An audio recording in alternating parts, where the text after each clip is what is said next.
Bonjour tout le monde. J'espère que vous allez bien. Ça fait un petit moment qu'on n'avait pas fait de vidéo, mais tout simplement parce que l'été a été compliqué sur un plan, on va dire, énergétique. Et personnel. Et personnel, voilà. Donc on se présente, je m'appelle Elsa, je suis thérapeute. Et donc je suis aussi, j'ai le cabinet Arborescence où c'est que je reçoit des neuroatypiques pour les accompagner au quotidien en coaching et thérapie brève. Et donc j'ai créé avec ma sœur Julie les graines de Lisa. Voilà, enchantée. Moi c'est Julie Faure, je suis kinésiologue, j'ai un cabinet à Cagnac-les-Mines dans lequel j'accompagne également des profils neuroatypiques tels que les hauts potentiels, les hypersensibles qui est quand même ma spécialité. Voilà, et après toutes les autres disciplines que peut venir accompagner la kinésiologie. Voilà. Donc nous avons créé les graines de Lisa. Peut-être vous verrez, on a fait d'autres vidéos parce qu'on avait à cœur en fait de pouvoir parler à un plus grand nombre, on va dire de tout ce qu'on dit en séance en individuel. On avait ce besoin de vous le partager autour des émotions et aussi d'autres problématiques.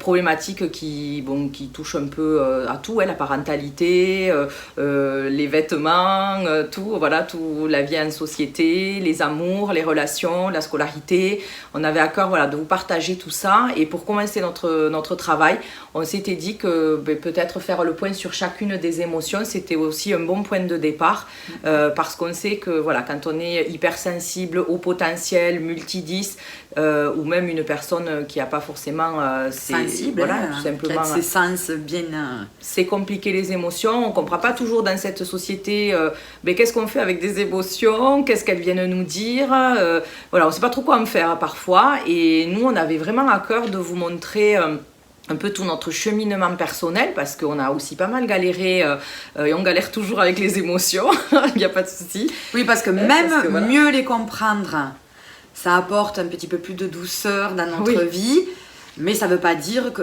lorsqu'elles sont là, on les comprend ou on les entend de suite, quoi. C'est pas du tout le cas. C'est ça. Donc du coup, je fais une petite spéciale dédicace sur cette vidéo à une personne qui se reconnaîtra, puisque nous allons parler aujourd'hui de la tristesse, une émotion, donc on avait parlé précédemment de la colère, là on enchaîne sur la tristesse, qui est une émotion alors assez particulière parce qu'elle est assez facile à reconnaître et à comprendre, mais dans notre société, surtout on va dire pour les garçons, la tristesse peut être difficile à accueillir, et donc du coup c'est ce qu'on va parler aujourd'hui dans cette vidéo.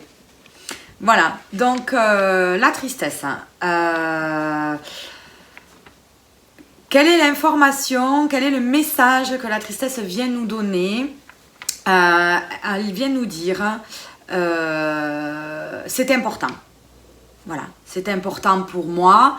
Donc ça peut être cette personne est importante pour moi, cet événement est important pour moi. Cet objet est important pour moi. Exemple, Voilà, et donc on va venir pleurer dans la tristesse uniquement ce qui est important pour nous. Et ça, on va insister avec Elsa là-dessus parce que nous ne sommes pas obligés, surtout quand on est hypersensible, de mettre de l'importance dans tout. On n'est pas obligé de prendre tout à cœur. Voilà. Donc là, on va un petit peu insister durant cette vidéo sur cette notion d'importance. Je rajouterai donc c'est l'émotion de la perte quand même, c'est souvent on a perdu quelque chose, on a perdu le lien, on a perdu l'objet, on a perdu peu importe quelque chose qui nous tenait à cœur, c'est l'émotion quand même qui vient nous notifier la perte, la valeur, l'importance. C'est aussi une émotion qui vient marquer le lien qu'on avait aux choses, le lien qu'on avait aux camarades, le lien qu'on avait à la situation. Voilà. L'importance que l'on apporte au lien. C'est le lien. Donc, mais on ne pleure pas toutes les pertes. On ne pleure pas la perte de quelqu'un qu'on ne connaît pas, par exemple. Donc, l'émotion de la tristesse vient vraiment nous signaler que, en fait, si on pleure cette personne, si on pleure cet événement, si on pleure cet objet, c'est qu'il est important pour nous. Je veux rebondir aussi sur la notion de valeur. Ça veut dire que, en fait, cette personne a beaucoup de valeur pour nous. Et donc, dans notre quotidien, elle va mettre une priorité. Exemple, ma mamie a beaucoup de valeur pour moi, elle est très importante pour moi, donc si demain je la perds, Eh bien aujourd'hui, Julie, profite de cette mamie. Vous voyez, elle vient nous mettre une notion de priorité. Donc elle est très importante. C'est une émotion avec laquelle on n'est pas très à l'aise parce qu'elle ne fait pas partie du code social, mais par contre, elle est essentielle. Elle est essentielle à l'organisation de notre vie et de nos priorités. Voilà. Alors, comment elle se manifeste, cette émotion, Julie?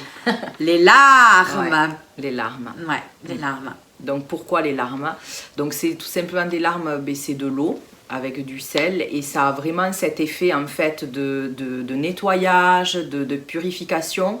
D'ailleurs, on le voit, hein, souvent quand on a pleuré, on se sent quand même beaucoup plus soulagé parce que c'est ce qu'on disait, il y a comme ce vase d'extension hein, qui est d'expansion plutôt, pas extension, ce vase d'expansion qui est là au niveau du plexus solaire, hein, ce que tu nous disais, voilà, qui se remplit.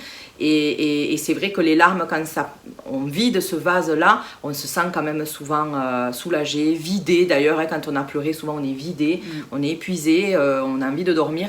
Voilà, parce que les larmes, c'est vraiment de l'eau et du sel qui purifie, qui nettoie quelque part tout ce qui nous a chagriné, tout ce qui nous a vraiment causé la perte. Okay. Pourquoi on pleure sur l'émotion de la tristesse et pourquoi on ne pleurerait pas, par exemple, sur l'émotion de la colère, par exemple. On n'est pas censé pleurer quand on est en colère, je précise. Vous verrez notre petite vidéo sur la colère. Elle donne un signal à l'autre. Donc, hyper important aussi, parce que si, par exemple, je suis dans la rue, je vois quelqu'un, je sais pas moi, assis sur un trottoir, pleurer, de suite, ça va venir dans mon cerveau donner une information que la personne, il y a quelque chose qui ne va pas. Voilà, il y a quelque chose qui ne va pas, la personne elle est en train de pleurer et d'instinct, hein, puisque n'oubliez pas, les émotions c'est notre cerveau de survie, hein, va venir dire, ben telle là, en fait je vais aller la voir, je vais aller voir ce qui se passe. Mon enfant pleure, je vais aller voir ce qui se passe. Et on va aller voir si c'est douleur ou si c'est tristesse. Est-ce qu'il pleure parce qu'il s'est fait mal ou est-ce qu'il pleure parce qu'il a été blessé plus dans l'importance ou dans la perte du lien ou d'un objet ou de quoi que ce soit. Donc, ça va interpeller une personne. Voilà. Donc, pourquoi les larmes? Parce que ça va donner un message à l'autre. Et c'est d'ailleurs pour ça que le bébé, il passe beaucoup de besoins par les pleurs, parce qu'il est en lien d'attachement total, de survie, hein, avec la maman au départ, puisqu'on était que dans l'allaitement quand on était aux époques, on va dire, préhistoriques. Il n'y avait pas le biberon, mais aujourd'hui, ça peut être le papa aussi. Mais on est vraiment dans la survie, c'est-à-dire qu'on est des êtres de lien, et ça veut dire à un moment donné, voilà, j'ai besoin de me remettre en lien pour survivre quelque part à ce que je suis en train de traverser. Voilà. Exactement. Qu'est-ce qu'on avait noté de plus? Par rapport à l'importance. Ouais. Voilà. Alors moi aujourd'hui, j'ai mis une robe, je ne sais pas si vous voyez, avec plein de cœurs. Ah, pas bien, ouais. Parce que nous parlons de la tristesse. Et la tristesse, puisque c'est l'émotion quand même du lien, c'est par l'amour. Voilà, c'est parce que j'ai perdu quelque chose que j'aimais au plus profond de moi. J'ai perdu un objet que j'aimais, j'ai perdu un ami que j'aimais, j'ai perdu dans la famille, voilà, ou une situation qui était importante pour moi parce que je l'aimais. Hein, donc, elle est toujours en lien avec l'amour. L'hypersensible étant très, très, très, très, très sensible à l'amour, il va vouloir mettre de l'importance dans tout. On en parlait tout à l'heure. Donc, l'hypersensible a beaucoup d'émotions de tristesse. Hein? Beaucoup d'émotions de tristesse en lui. Donc, non, ce n'est pas un caprice. Non, ce n'est pas pour embêter ou parce qu'il est chochotte ou je ne sais pas d'autres raisons. C'est parce que l'hypersensible met énormément de choses dans son cœur, prend énormément de situations à cœur, donc il est beaucoup plus sensible à cette émotion. Voilà. L'hypersensible, il est en lien avec tout en fait. Il est en lien avec la nature, il est en lien avec les camarades, il est en lien avec les collègues de boulot, il est en lien avec même la maison dans laquelle il vit, il y a comme chaque fois voilà, un lien qui le tient à tout. Donc forcément, c'est là où il y a vite ce débordement aussi émotionnel qui peut arriver. Et c'est là où, bien sûr, quand on est enfant, mais nous, adultes, on peut se le dire, il faut remettre un peu voilà, des niveaux dans tout ça. Il faut aussi se dire, est-ce que ici et maintenant, moi, ça m'impacte? Est-ce que ici et maintenant, c'est une situation qui me touche à moi personnellement? Ou c'est parce que je suis en lien, par exemple, avec mes camarades ou mes collègues, et que je les vois tristes, que moi aussi, du coup, je dois, par empathie, je dois accueillir cette tristesse aussi intensément. Voilà, c'est vraiment ça qui est un peu compliqué chez les hypersensibles. Alors, comment y répondre? Comme on a dit, elle donne un message à l'autre, l'autre va venir nous voir. Et la meilleure des choses, c'est déjà de demander à la personne pourquoi pleures-tu? Quel événement, quelle situation était importante pour toi là? Voilà. Et déjà, on va essayer de dépatouiller un petit peu. Déjà d'essayer de voir si la personne, elle pleure par tristesse ou par douleur. Ça n'a rien à voir. Là aussi, on expliquera tout à l'heure, mais c'est très important de bien faire la différence. Et donc, la personne va vouloir câliner, va vouloir avoir un geste d'attention, un geste de générosité, un geste d'amour. Ouais, voilà. C'est ça, c'est une manifestation vraiment d'amour, soit de soi envers soi, c'est-à-dire je me recueille et je me replie seule pendant un moment, le temps que le tourbillon passe, ou soit je demande à ce que mon papa, ma maman, mon conjoint, mon enfant, mon animal me manifestent de l'amour en fait. Voilà. Et viennent en manifestant de l'amour rassurer. Ouais. Hein, donc, ou preuve d'empathie, je comprends ce que tu es en train de vivre. Effectivement, je reconnais que tu avais beaucoup, cet événement avait beaucoup d'importance pour toi. Et donc, viens, on va accueillir voilà, cette tristesse, pleure un bon coup. Alors moi, c'est une émotion avec laquelle c'est très compliqué, avec laquelle peut-être j'ai le plus de difficultés parce que comme je suis extrêmement sensible, l'empathie vient de suite me déborder, donc je vais avoir envie de pleurer avec la personne, ce qui n'aide pas forcément, donc je vais avoir tendance à mettre un petit blocage et mettre de la distance un petit peu et dire à la personne, bon ben voilà, effectivement, pleure un bon coup et je vais pas avoir forcément cet acte de câliner, cet acte d'amour de suite en réponse parce qu'elle vient aussi me mettre un tourbillon à moi. Je suis très empathique de cette émotion, hein, puisque ben voilà, l'hypersensible c'est l'amour, c'est l'empathie, c'est la sensibilité. Voilà, donc je suis pas forcément super à l'aise avec cette émotion. Alors déjà pour moi, c'est mieux, on va dire. J'arrive mieux à entendre ce qu'elle vient me dire, je suis plus à l'aise avec cette émotion. Alors quand il s'agit de faire preuve d'accueillir la tristesse de l'autre, c'est très compliqué. C'est pour ça qu'on a plusieurs écueils par rapport à la tristesse. Donc le fait qu'effectivement, en tant que personne sensible, c'est difficile parce qu'on a notre propre tourbillon émotionnel à accueillir, alors qu'en fait, on est à côté de la personne qui vit aussi son propre tourbillon. Il y a aussi la difficulté que socialement, on a tous vécu, hein, surtout nous, le « arrête de pleurer »,« c'est rien »,« ça va passer ». Donc toutes ces phrases en fait qui viennent dire que ça n'existe pas, que l'émotion n'est pas là en fait. Donc ça, c'est vrai que c'est compliqué parce que du coup, on a cette tendance à tout intérioriser et tout refouler. Donc, parce que dans un milieu familial d'hypersensible, je me rends compte que comme l'autre ne sait pas quoi faire de cette émotion, il lui dit, arrête de pleurer, pas. Arrête de pleurer, vite, fais passer cette émotion. C'est ça, parce que ça va pas aller. Et du coup, ce que j'avais remarqué, on se l'est dit, on avait remarqué ça, du coup, c'est socialement plus facile, surtout pour les garçons, de passer du coup plutôt la colère à la place de la tristesse. Voilà, c'est-à-dire que je ne montre pas que je pleure parce que je veux être quelqu'un de fort et donc du coup je vais être plutôt agressif, plutôt irritable, plutôt voilà. Donc je vais aller plutôt sur le registre de la colère parce que socialement c'est plus facile à passer que de se poser, de pleurer à chaudes larmes. Donc ça c'est aussi les petits écueils qu'on avait dit. Et l'autre écueil que j'ai pas mal remarqué, moi j'ai travaillé en psychiatrie et on a accueilli pas mal de personnes pour des états dépressifs.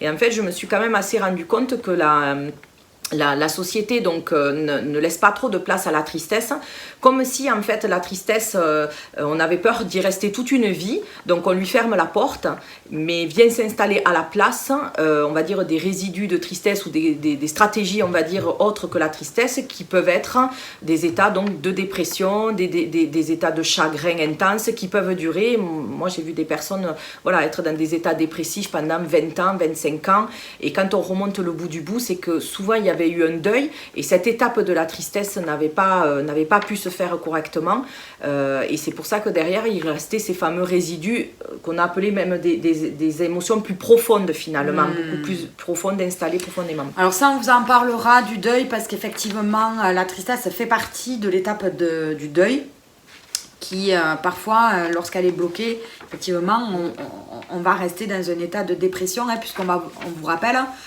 la tristesse vient vider ce plexus solaire, hein, donc ce bol d'émotions qui est trop plein. Donc il va se déverser par le biais de larmes, hein, pour venir le vider. Et si on ne le vide jamais, donc si on n'accepte jamais de pleurer, si on ne le vide jamais, eh bien, donc on n'entend pas, si tristesse n'est pas entendue, elle va faire intervenir douleur. Voilà. Et douleur, elle va passer dans un état émotionnel beaucoup plus profond. Ça va, tristesse et douleur va former chagrin, d'accord? Et donc chagrin, c'est quelque chose qui est quand même beaucoup plus profond, puisqu'on peut mourir de chagrin, hein, clairement. Voilà. Donc attention à cette émotion lorsqu'elle n'est pas entendue. Par effectivement, non mais arrête de pleurer, tu veux manger, viens on va acheter un petit cadeau. C'est une émotion de vide et non pas de remplissage. Donc lorsque la personne traverse l'émotion de tristesse, évitons de venir remplir. Il est temps de déverser. Il est temps de laisser la personne vider son trop-plein dans le plexus solaire, hein, pour qu'elle puisse en remettre d'autres. Et après, à la rigueur, elle recharge, on va dire, en allant chercher dans ses ressources internes l'amour de soi, ou elle demande l'amour de quelqu'un à côté qui va pouvoir remplir en fait finalement le vase d'amour, mais pas d'objets forcément, ou pas de nourriture, parce que ça aussi c'est une émotion qui amène parfois la prise de poids, parce que le vide qu'on ressent, on va aller le chercher dans la nourriture et on va manger, et c'est ce qu'on appelle les kilos émotionnels aussi derrière, hein. Donc par rapport à cette émotion au sein du deuil, on vous fera une autre vidéo, puisque là on aimerait d'abord faire le détail de chacune des émotions avec lesquelles on travaille, donc les émotions que nous on a nommées primaires, pour pouvoir après vous les mettre dans des processus. Voilà, donc effectivement, tristesse fait partie du processus de deuil. C'est ça. Voilà. Qu'est-ce qu'on oublie? Je pense qu'on avait à peu près tout dit. On était dans le pratico-pratique, puisque l'idée aussi est des vidéos, on ne l'a pas spécifié au début, mais c'est aussi de vous amener quand même des outils concrets, parce qu'il en existe chaque fois, hein, on n'est pas sans solution, et donc nous en tant que thérapeute on utilise des petits outils, donc on va vous en faire part. Voilà, alors moi en cabinet j'utilise beaucoup de manganèse cuivre en oligo-éléments. Donc je vous rappelle que la kinésiologie n'a que des outils 100% naturels, d'accord? Donc soit on fait appel au pouvoir de l'auto-guérison, hein, du corps, soit on va faire appel à des outils extérieurs mais qui vont être 100% naturels. Donc les oligo-éléments, c'est du manganèse avec du cuivre, dans la même ampoule, voilà, j'insiste beaucoup. Et là on va venir un petit peu sur le terrain émotionnel, travailler sur donc l'importance. Ça veut dire qu'elle va permettre de mettre du détachement. On n'est pas obligé de rendre tout important, on n'est pas obligé de tout passer par le cœur. Il y a des choses, on va les faire passer au-dessus. Voilà, donc lâcher prise, détachement. Le manganèse cuivre permet de bien accompagner par rapport à ça l'adulte ou l'enfant, hein, parce qu'on peut donner des oligo-éléments, je le rappelle, aux enfants. Au contraire, ça fonctionne très très bien.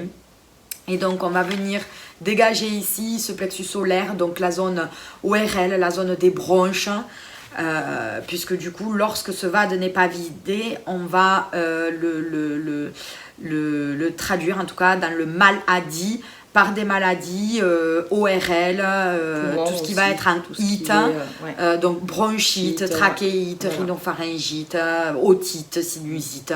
Voilà, ça c'est vraiment l'émotion de la tristesse qui va venir du coup essayer de se libérer comme elle peut, par des muqueuses, par de la température, voilà. Le corps va le déverser autrement que par les larmes si elle n'arrive pas à le déverser par les larmes. Voilà. Alors moi je travaille plus avec l'outil EFT, peut-être vous ne connaissez pas, c'est un outil de libération des émotions en tapotant sur des endroits du corps, tout en énonçant des mots, des phrases importantes, des phrases clés ou des mots clés, ce qui permet en fait de libérer la charge émotionnelle et de créer ce détachement, ce fameux détachement émotionnel, en laissant passer en fait l'émotion telle qu'elle doit être passée, mais bien sûr en étant accompagné, c'est moins douloureux que quand on n'est pas accompagné. Et du coup on travaille toutes les deux avec les fleurs de Bach, et dans les fleurs de Bach, une des fleurs qui nous semble aussi la plus pertinente, c'est Start of Bethlehem, qui reste quand même assez adapté pour accompagner au moment de la tristesse, du choc. De la tristesse mélangée avec douleur, parce que c'est vrai que forcément douleur vient rapidement, quoi.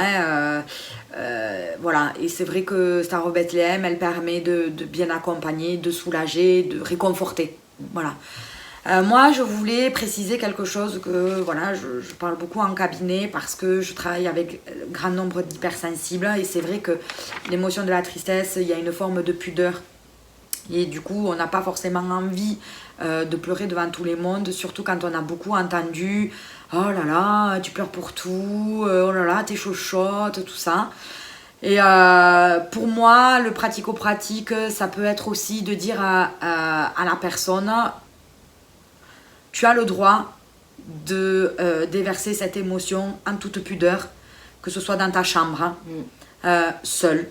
Il n'y a aucun problème. » Voilà. Tu as envie, on en parlait quand on a fait la préparation, tu as envie de te mettre pendant plusieurs jours devant la télé comme les séries. Elle me disait, tu sais, c'est quand elle mange le pot de... Moi, je regarde beaucoup de films d'amour, et souvent, j'ai remarqué que quand elles ont le gros chagrin d'amour, elles mangent de la glace. Alors, je me suis dit, ça, c'est con, parce que émotionnellement, c'est-à-dire qu'elles remplissent le vide par du sucre, qui est de la douceur. Mais par contre, elles voient personne, elles sont sur leur canapé. Et moi, ça m'a inspirée parce que j'ai laissé tomber le côté de plutôt manger. Mais par contre, je me suis autorisée à aller pleurer, ne serait-ce que dans ma chambre, parce que c'est un endroit où je me sens bien, où je suis en sécurité. Et en attendant, voilà, de vider le vase, je me suis dit, ouais, si ça dure... Alors là aussi, souvent, on croit que ça va durer... Non, c'est pas vrai. Pleurer à chaudes larmes, ça demande de l'énergie. Vous pouvez pas pleurer à chaudes larmes pendant 10 jours. C'est pas possible. Ça demande aussi du courage. Moi, je vais insister là-dessus, parce que quelqu'un qui va se mettre à pleurer devant les autres, c'est hyper courageux. Et c'est pas de la vulnérabilité. Voilà, c'est hyper courageux. C'est ça, oui. Souvent, on est intimidé là, dans les cours d'école. T'es un pleureur, t'es une pleurnicheuse. Non, en fait, moi, j'ai plus de cran que toi parce que je laisse passer et j'accueille mon émotion. Donc, c'est encore plus, finalement... oui, parce qu'on sait très bien que très vite, honte va se pointer. Oui. Donc, quand même, c'est courageux d'aller dans l'émotion, aller ressentir après tout ce qui va venir. Colère, honte, voilà. C'est ça. Des émotions avec lesquelles on n'est pas forcément super à l'aise non plus. Donc, aucun problème de traverser cette émotion dans la pudeur. Voilà. Aucun problème. Aucun problème de demander aussi une manifestation d'amour. Et aucun problème d'aller toquer et d'aller vers la personne en disant « Je vois que tu es triste. Est-ce que là, tu as besoin d'un petit câlin ?» Voilà. Au contraire, la personne, elle va pas oser le demander parce qu'elle est dans son émotion, elle est triste, elle le voit pas. Mais nous, on a eu l'info parce qu'elle pleure, parce qu'elle a des larmes. Donc, on a l'info en tant qu'accompagnant, parce qu'on aime cette personne et qu'on la voit triste. Aucun problème d'aller venir lui dire est-ce que là, tu aurais besoin de quelque chose? Est-ce que tu as besoin d'un câlin? Est-ce que tu as besoin juste que je sois près de toi et d'attendre avec toi que cette émotion passe? est-ce que tu as besoin d'en parler? Est-ce que tu as quel est ton besoin? Voilà, face à cette émotion, aucun problème d'aller voir la personne et n'ayez pas peur de ces larmes parce qu'au contraire, ces larmes vous ont donné le message de vas-y. Vas-y parce que là, ton ami, ton conjoint, ton enfant a besoin de toi. Voilà. Et ok avec le fait qu'il n'y a rien à dire, il n'y a rien à faire. C'est le vide. C'est le vide. Alors, si c'est vous, par exemple, qui éprouvez la tristesse, ben c'est ok d'être sur le canapé ou sur le lit en mode otari, je n'en fous pas une rame parce que j'ai envie de voir personne, j'ai pas envie de parler, j'ai pas envie de m'habiller, j'ai pas envie de manger, c'est ok. Si vous êtes accueillant ou soutenant de la tristesse de quelqu'un, c'est ok de rien dire à la personne et juste de l'entourer de ses bras ou d'être à côté, de lui tenir un doigt, une main sur... C'est pas grave. Juste, vous êtes là et il n'y a rien à dire, il n'y a rien à faire en fait. Voilà. Et ça, c'est ok. Donc, n'oubliez pas, moralité de cette émotion, la tristesse, c'est l'amour. D'accord? C'est l'amour. Donc, je voulais parler de cette émotion remplie d'amour parce que quand elle nous traverse, elle nous dévaste, mais il n'y a que, elle nous ramène forcément à l'amour de soi, mais aussi à l'amour des autres sur lesquels on peut compter. Voilà. Donc, mot d'ordre, n'oubliez pas l'amour. Voilà. Ben, on se dit qu'on se retrouve... Sur une autre émotion. Ouais.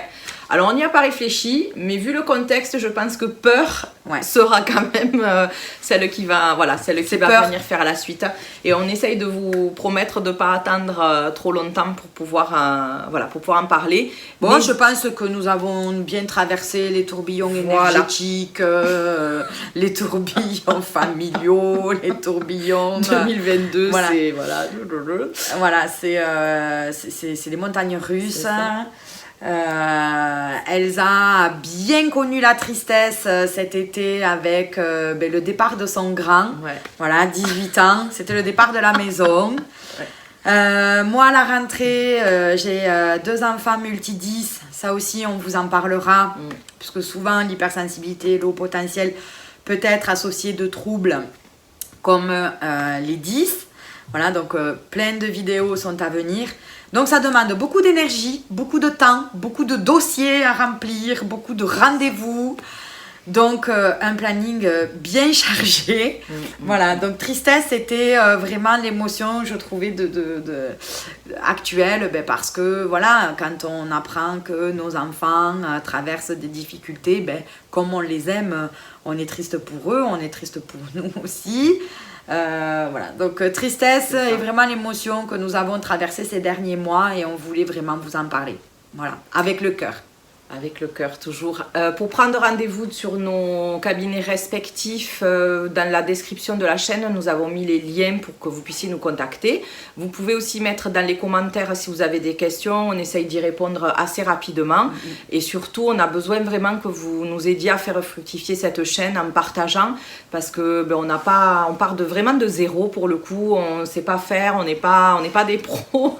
Et on y met tout notre cœur. Donc, on a à cœur d'avoir une communauté qui nous fasse connaître et ça nous demande que vous mettiez des pouces, que vous puissiez relayer l'info, partager. N'hésitez pas à nous dire des moments de tristesse qui ont été difficiles pour vous. Il y a dû y en avoir aussi, je pense. Voilà, c'est vrai que tristesse fait partie de notre quotidien. Dites-nous aussi s'il y a des petites choses qui bloquent, à quel moment ça bloque, et on se fera un plaisir de vous accompagner, de vous aider, de vous donner des astuces. Voilà, comme on peut, comme nous, on le traverse et comme on accompagne les gens qu'on aime à le traverser.